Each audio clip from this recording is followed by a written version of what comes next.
Hello, YouTube.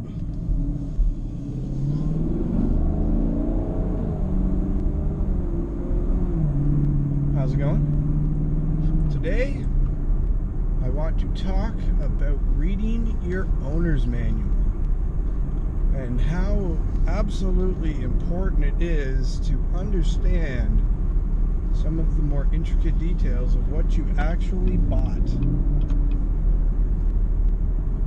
So, going through some of my YouTube stuff last night, and someone posted a link to a video of them driving around in their Camaro, and I watch it, of course. I mean, I watch a lot of the stuff that people share in that, and I find it very educational. And he had a different theme in the DIC, the Driver Information Center, which is between the gauges here. And it looked outstanding, and I was just like, oh my god. So you're telling me that I've been, like, one of the only things I've been kind of, not disappointed in, but frustrated with, is the look of the information on the DIC. And I'll do another video on it later on what I discovered and all that good stuff. But I was just running everything default, and I was not a fan of it. And I recently discovered that I have actually been causing myself injury while getting in and out of the car because I haven't even been utilizing the features that this car comes with. This is like nothing I've ever owned. I owned a GMC Envoy before this, and it was pretty plain Jane. It had leather seats and it had power adjustable seats, but that was basically it. It didn't have OnStar, it didn't have memory seats, it didn't have anything. And I don't know how to set any of that up. I've never owned anything with it. So from watching the video that I was linked and seeing the information center, I immediately clicked and goes, I have to go get my owner's manual out of the glove box, and I have to start doing some research. I have to find out more about this car, because clearly anything I have an issue with, this car has a solution for, which to me just makes it that much better. So I go out and get it, and I had probably an hour before I wanted to call it a night and go to bed. I was like, you know what, I'll sit here. I mean, I spent almost 2 hours going through it. I was reading this, reading that, and reading the other. I'm having storage problems with the back. They make a net for it. I haven't seen this net anywhere. I didn't even know it existed, but they make one. So, call up my my Chevy dealer, and I go, get me that goddamn net. Like, I want it yesterday. So, that's in the works. So, I'll have a net, and I'll show you guys that when I get it. But, I'm just learning so much more about the car. So the injury portion, there's a metal bar here that's on a pivot that the seatbelt attaches to, and depending on, you know, how the seat fits and that, it adjusts to make everything fit well and all that good stuff. So I've been hitting my leg off it every single time I get in and out of the car. So I have a huge bruise. It's probably like 12 or 15 different bruises, but it's like a big splotchy section on the side of my leg from hitting that bar getting in and out. And I never thought of it. I just get in and I'm like, oh, that was weird, no big deal, keep going. And then, like, now I look at my leg and I'm like, wow, like, I really bruised it, because I have short legs, so the seat's pretty far forward. I have mobility problems, so I can't really contort my body. So I've just been kind of fighting the car a little bit and trying to get somewhat accustomed to the vehicle. Well, it has power seats, it has memory seats, and it has an eject mode. I don't know how to work any of that. I don't know what it means. I don't know how to set it up. So I'm flipping through the book and I'm reading it, and I read all the information on setting that up, and it was just like, boom, like, you dummy. You should have brought this in the first night you had the car and gone through all of this and set it up so you actually know your vehicle. Of course not. I'm just gonna drive around and hurt myself and whatever, no big deal.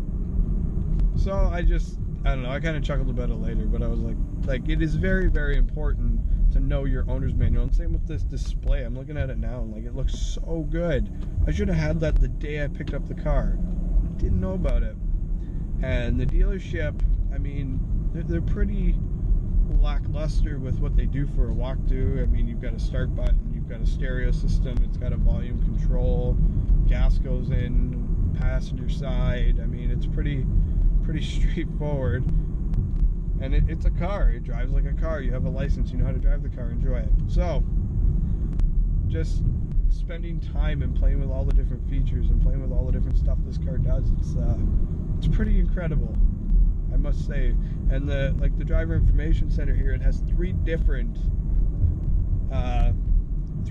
themes. So it has your default theme with the 4 gauges across the top that GM advertises as the driver information center.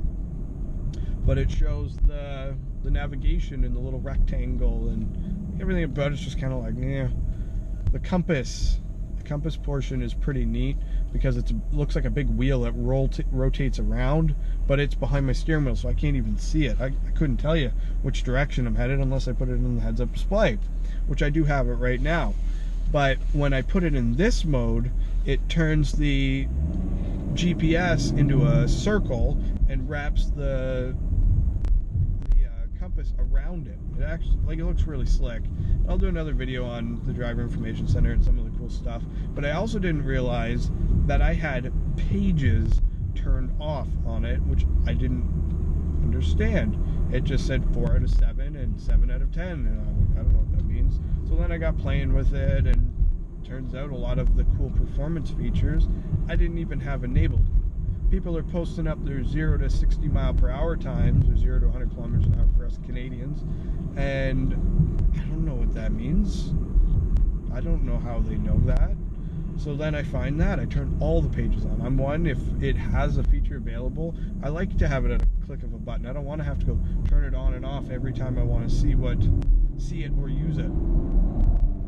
So I turned all the pages on, everything I turned on. I also turned on speed limit, something rather another, and then I got driving the car later because it resets it when you start up the car the next time, and got doing 5 kilometers an hour over the speed limit. The car's beeping and doing all kinds of stuff, and I'm sitting there trying to read what the hell it's trying to tell me, and I'm a little bit confused why the car's beeping at me. I don't know if it's telling me that the oil just dumped out of the motor, or something's about to blow up, or if, you know, I'm going to get ejected out of my sunroof. I have no idea.